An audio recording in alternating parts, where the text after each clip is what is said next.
All right. Welcome back, everybody, to the second volume of the UPressPlay Sports Edition. I'm your new host, Richard Pereira, and the sports editor. Joining alongside me today is photo editor Eston Parker and contributing writer Kevin Garcia. Hey guys, how are you doing? Doing good. How are you guys doing? Doing pretty well. Glad to be back from Gainesville. Yeah, we're happy to be back from this long hiatus with the sports podcast. And this weekend was a very eventful one for us FAU fans, especially with football that went down on Saturday. Eston went to Gainesville himself too.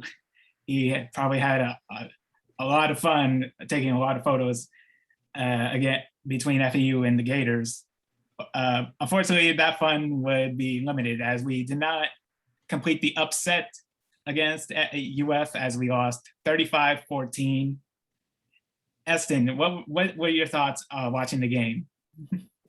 Well, altogether, I don't think either team played that great, to be honest. I think Florida could have put the game away really early, especially in the first quarter when they got off to a 4 lead. I was really concerned that it was going to be a blowout at that point because it was starting to look that way. But credit to FAU, they were in their defense, they were able to pick off Emory Jones twice. One in the red zone also, which, you know, there were really good signs that we showed in this game, and got some big plays in the fourth quarter, which was really exciting. And also, on a side note, the atmosphere there was absolutely electric. There were over 86,000 people there. The first full game back, you know, since the COVID restrictions have pretty much been lifted. And it was not only an unforgettable night for me, but I think for the players also to be in that environment. I think that type of experience will help them into the like as we go further into the season, especially when they're playing some big away games. So, but altogether, I think that while FAU lost, and they didn't play exceptionally well. I mean, giving up 6 sacks is not a good start. Yeah. There were definitely some good things to take away from this game. So yeah, I completely agree that it wasn't the best game FAU could have had against a team like the Gators, but it's the Gators. It's a high quality team you're facing from the SEC, a powerhouse. Like, it's very hard for FAU, knowing the circumstances that it is, for them to actually beat the Gators. The one thing we wanted them to do at the very least was be competitive. And for the most part, they were testing UF. And one of the edges we had over them was the passing game. Our OWL debutant, Nkosi Perry, had basically got the edge over Emory Jones at passing for 261 yards, in contrast to Jones 153 yards. So it's pretty clear that Perry is pretty much the starting quarterback for FAU. He's a clear-cut starter. He's the number one option. So that is a bright spot FAU should have to take advantage of as the season plays out. Kevin, do you have any thoughts to bring about FAU? Yeah, I mean, we got to talk about the spread, right? Oh yeah, FAU covers the spread. So yeah, that's just. I think it was unexpected, but yeah, I was impressed to say the very least, especially in Perry. I mean, going up against a top 15 team, it's just it's a good sign for him as a quarterback going in against the Gators and doing what he did, looking really good. So it's good to see. And then, like I said, covering the spread, that's what we needed. Yeah, that's true indeed. We did cover the spread. FAU's next game will be on 9/11 at 3:30 p.m. against Georgia Southern. The last time we faced Georgia Southern, it wasn't pretty. We didn't record a touchdown last season against them. So hopefully we have a better performance against them on Saturday. So good luck to the Owls, and fans, go to the stadium. We need as much fans at the stadium as we possibly can. Now we move forward to FAU soccer.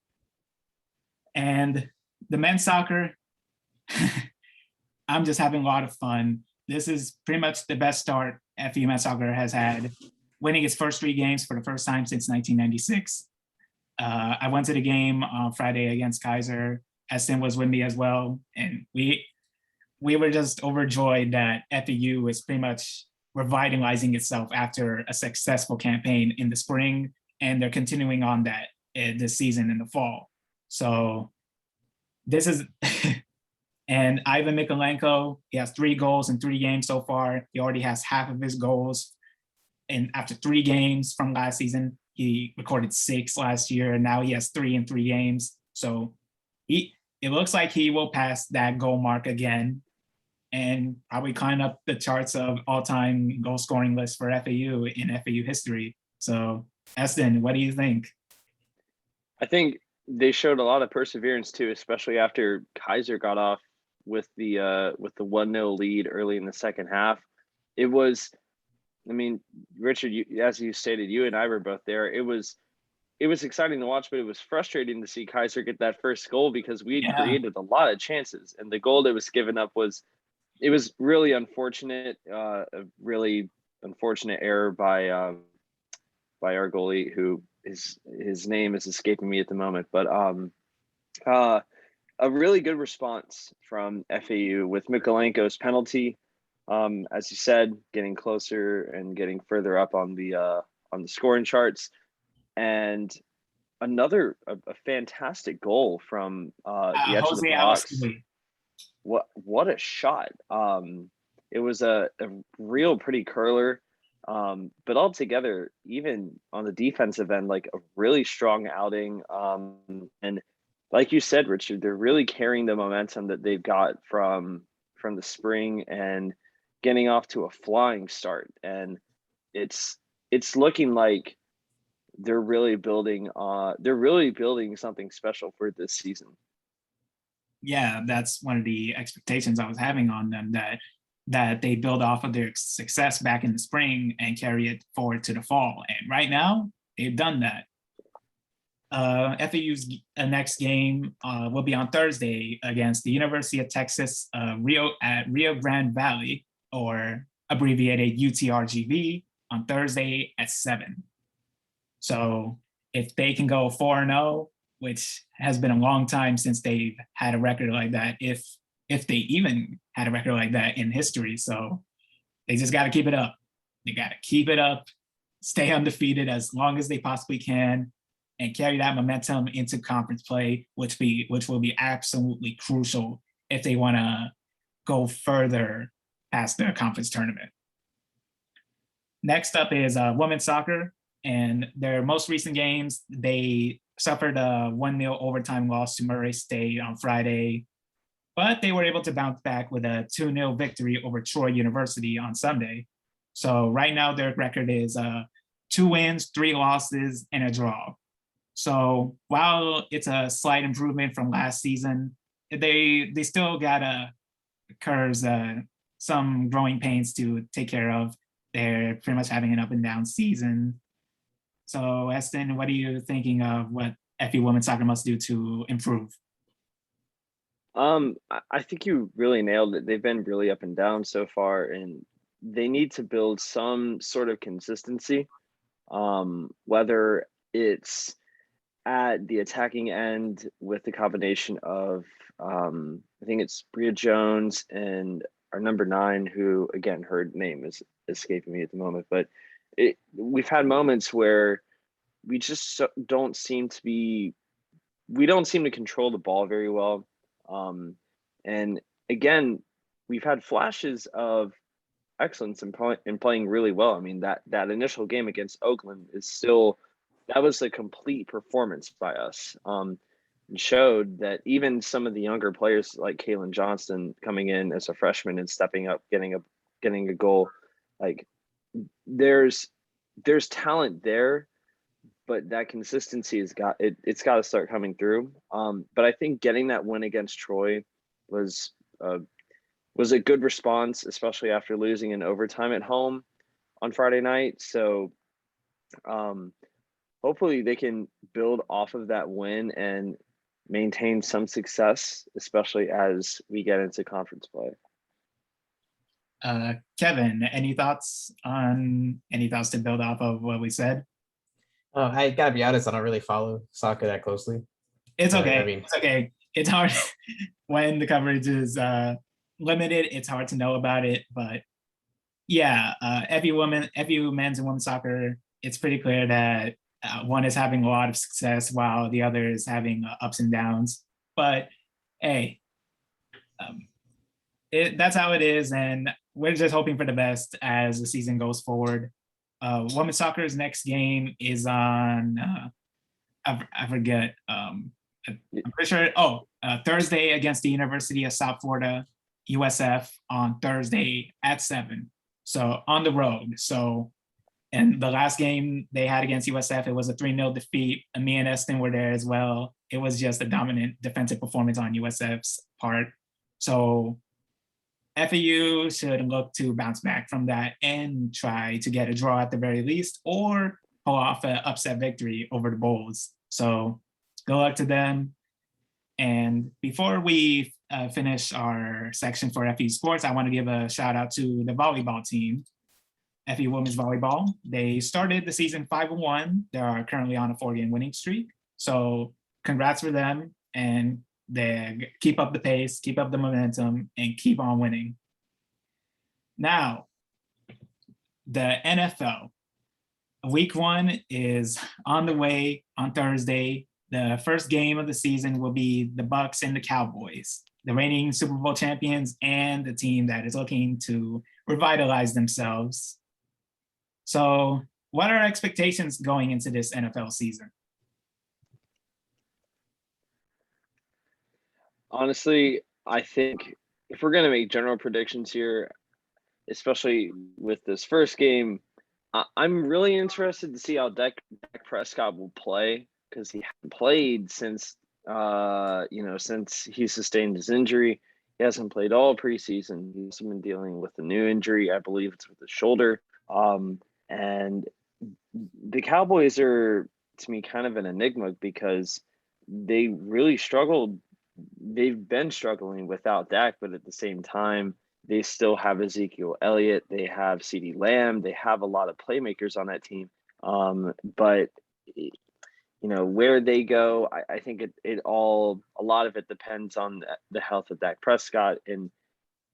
But the Buccaneers, I mean, what else can be said? They were the first team in the Super Bowl era to return all 22 of their starters, and unprecedented.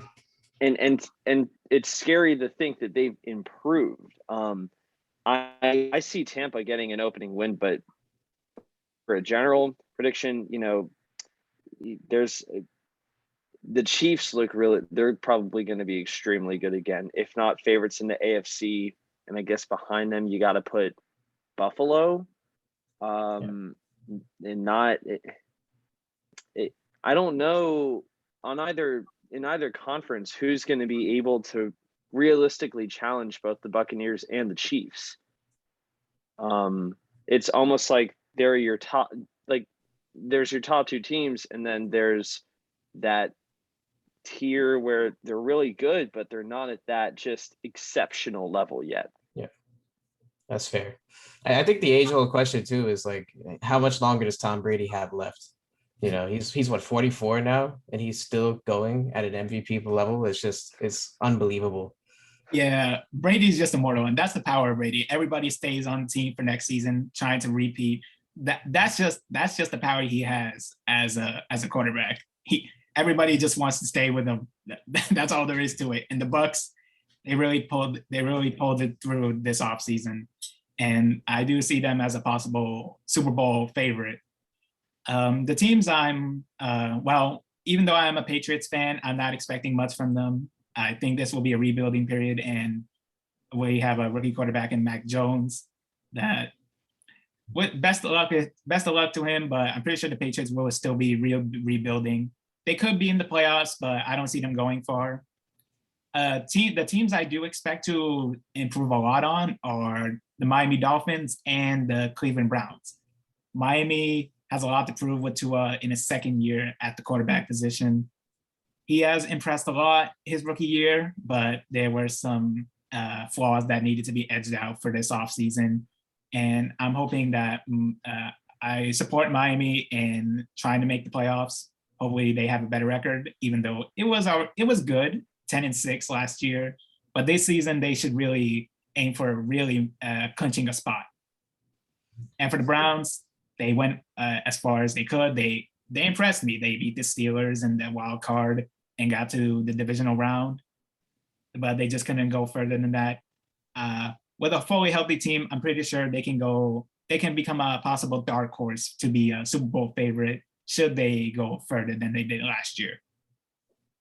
You know, I was going to bring up the Patriots, and it's even better that you're a Patriots fan. But where do you see them, like, record-wise? Because I was thinking, like, yes, you say it's rebuilding, but they went out and they spent a lot of money in free agency. They brought in a lot of talent. We'll see if Gilmore comes back, but Mac Jones is a quarterback. Obviously, Cam Newton's been cut.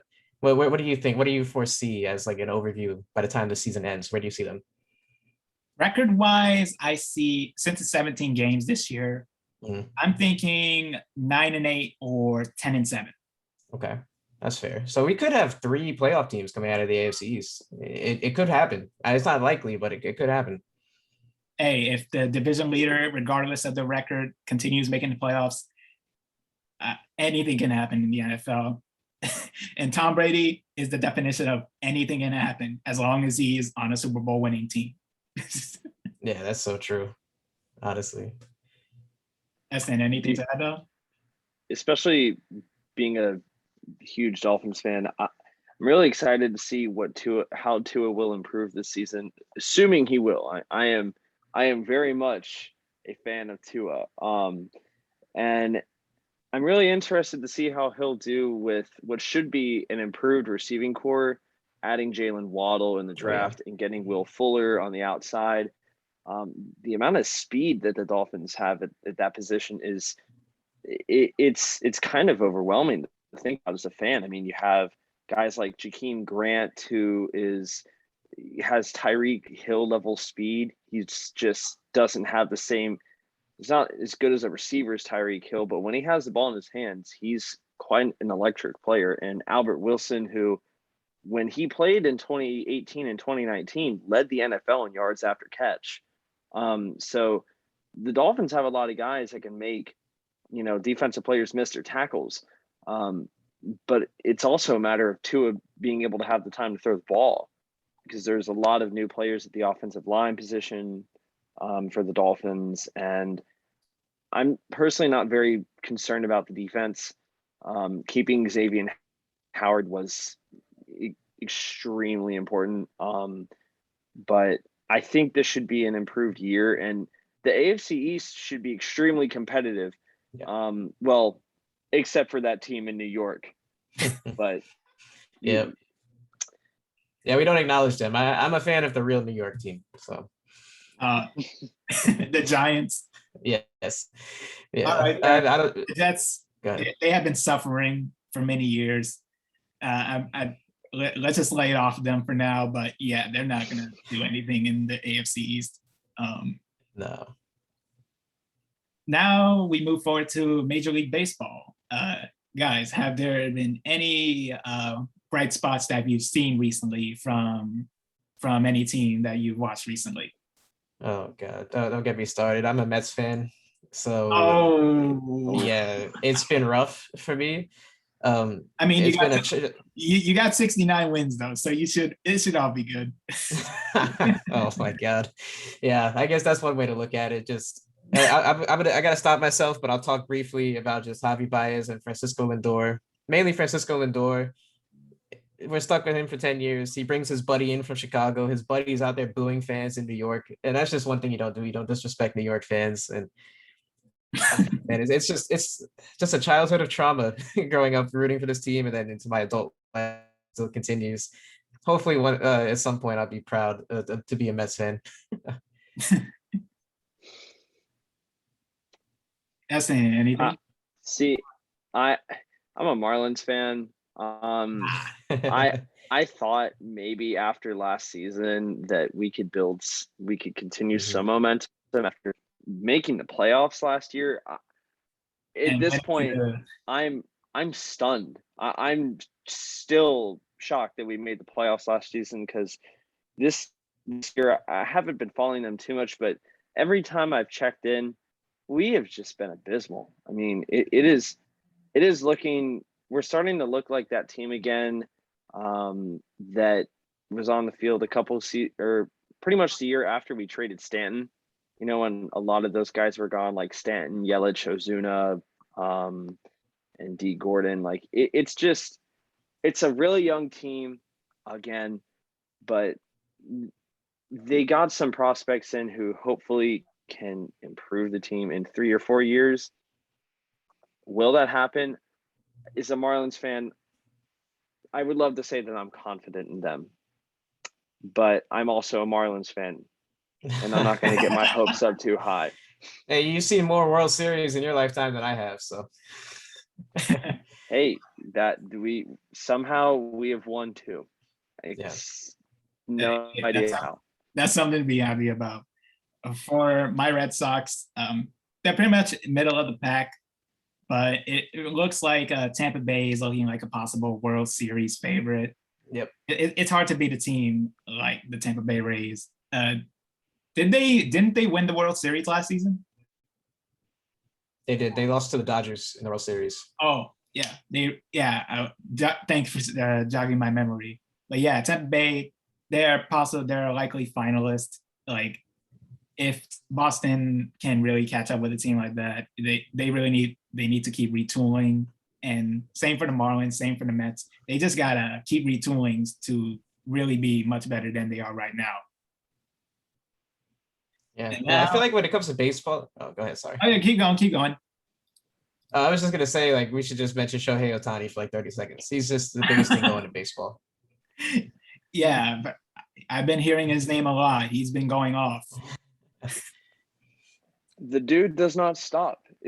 He's incredible. Close to 50 home runs, isn't he, at this point? Yeah. I mean, the fact that he's on the same team as Mike Trout, like, Ohtani might not even be the best player on the team, which is a scary thought. Now, granted, that's up for debate, because you have 2 of the, at least right now, the best players in the game. That is just, it's amazing. But knowing the Angels, will they do anything with that? Probably not, sadly. So. Yeah, got 2 generational players and you can't make the playoffs. That's embarrassing. Yeah, that's major pain. And our last topic for today is FIFA World Cup qualifying. World Cup qualifiers came back last week to start off September, and the U.S. played 2 games so far. They'll be playing their third and last one for this month against, if I recall correctly, Honduras. And so far, for the first 2 games, they've drawn 0-0 against El Salvador, and the one I watched yesterday, 1-1 tie against Canada. Oh boy, I don't know what to think of the U.S. men's national team. Like, they have a lot of talent on their roster, in Christian Pulisic, Weston McKennie, Giovanni Reyna, Tyler Adams. And most recently at the goalkeeper position, besides Zach Steffen, they have Ethan Horvath and Matt Turner. I don't know what they've been frustrating me, even though I'm not a fan of the U.S. men's national team. That will always go to Brazil. It's just been disappointing, like back-to-back draws when you've had so much potential on your team. That is not a good look so far for the U.S. Yeah, it's tough to see. It really is. It's been a mess. I think getting a point at where was it, in El Salvador, was a bit tougher though than a lot of people give them credit for. Granted, I think we should have defeated Canada, and talent-wise, I think we're the most talented team in all of CONCACAF, and that includes Mexico. The problem is that when I've seen them play, they just haven't, at least this group of players in this qualifying rounds, they haven't played very well cohesively as a unit, you know? And I think this, with these next few international windows coming up, it's going to get to the point where it's going to be make or break, not necessarily for the players, because a lot of them are young and they're going to be coming through the ranks. They're going to be here they're here to stay. You know, when you talk about guys like Pulisic, McKennie, Tyler Adams, all those guys. But for Greg Berhalter, he's got to prove that he's good enough to coach this team.